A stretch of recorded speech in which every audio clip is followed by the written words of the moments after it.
ಪಂಚಮಸಾಲಿ ಸಮಾಜಕ್ಕೆ 2A ಮೀಸಲಾತಿ ಕೊಡಬೇಕೆಂದು ಕಳೆದ 4 ವರ್ಷಗಳಿಂದ ಸ್ವಾಮೀಜಿ ನೇತೃತ್ವದಲ್ಲಿ ಪ್ರತಿಭಟನೆ ನಡೀತಾ ಇದೆ.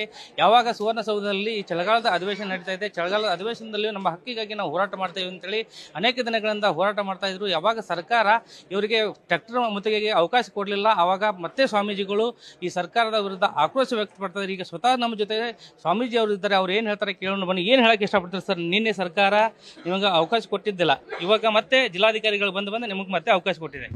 ನಮ್ಮ 4 ವರ್ಷಗಳ ಹೋರಾಟದ ಪ್ರವಾಸದಲ್ಲಿ ಇಷ್ಟೊಂದು ಅರೆಸ್ಟ್ಮೆಂಟು, ಇಷ್ಟೊಂದು ನೋವು, ಇಷ್ಟೊಂದು ಒಡೆದಾಳುವ ನೀತಿ, ಇಷ್ಟೊಂದು ಹತ್ತಿಕ್ಕುವ ಕೆಲಸವನ್ನು ಯಾವ ಸರ್ಕಾರಗಳು ಮಾಡಿದ್ದಿಲ್ಲ.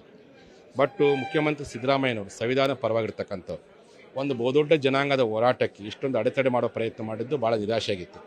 ಅದು ನಿನ್ನೆ ಜಿಲ್ಲಾಧಿಕಾರಿಗಳ ಆದೇಶ ಪತ್ರ ಇಡೀ ಪಂಚಮಸಾಲಿಗಳಲ್ಲಿ ಒಂದು ರೀತಿ ಆಕ್ರೋಶಕ್ಕೆ ಕಾರಣ ಆಯಿತು. ಅವರೊಳಗಿರ್ತಕ್ಕಂಥ ಕಿಚ್ಚು ಹೆಚ್ಚು ಮಾಡಲಿಕ್ಕೆ ಅವಕಾಶ ಆಯಿತು.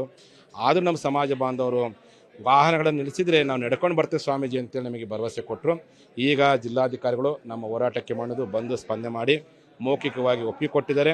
ನಮ್ಮ ವಿರೋಧ ಪಕ್ಷ ನಾಯಕರು ಆರ್ ಅಶೋಕ್ ಅವರು, ಬಸವರಾಜ ಪಾಟೀಲ್ ಯತ್ನಾಳ್ ಅವರು, ಸಿದ್ದು ಸೋದಿ, ಸಿ ಪಾಟೀಲ್, ಅರವಿಂದ್ ಬೆಲ್ಲದವರು ಎಲ್ಲರೂ ಕೂಡಿ ಅಧಿವೇಶನ ಮಾತಾಡಿ ಮಾನ್ಯ ಮುಖ್ಯಮಂತ್ರಿಗಳು ಅಧಿವೇಶನದಲ್ಲಿ ಉತ್ತರ ಕೊಟ್ಟಿದ್ದಾರೆ.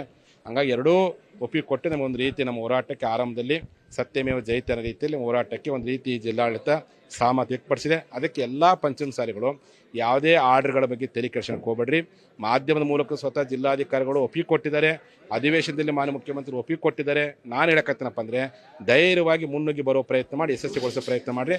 ಬೆಳಗ್ಗೆ 10 ಗಂಟೆಗೆ ಬೆಳಗಾವಿಯ ಸುವರ್ಣ ವಿಧಾನಸೌಧದ ಎದುರಲ್ಲಿರತಕ್ಕಂತಹ ಏನು ಟೊಯೋಟಾ ಶೋರೂಮ್ ಇದೆ, ಆ ಟೊಯೋಟಾ ಶೋರೂಮ್ನಲ್ಲಿರ್ತಕ್ಕಂತಹ ಹಿಂಭಾಗದಲ್ಲಿ ಕೊಂಡೆಸ್ಕೊಪ್ಪ ಅಂತ ಒಂದು ಏರಿಯಾ ಇದೆ. ಅಲ್ಲಿ ಒಂದು ಬೃಹತ್ ವೇದಿಕೆ, ಅದರ ಹೆಸರೇ ಪಂಚಮಸಾಲಿ ಸಂಘರ್ಷ ಸಮಾವೇಶ. ಆ ಸಮಾವೇಶದಲ್ಲಿ ನಾವೆಲ್ಲರೂ ಭಾಗವಹಿಸೋಣ.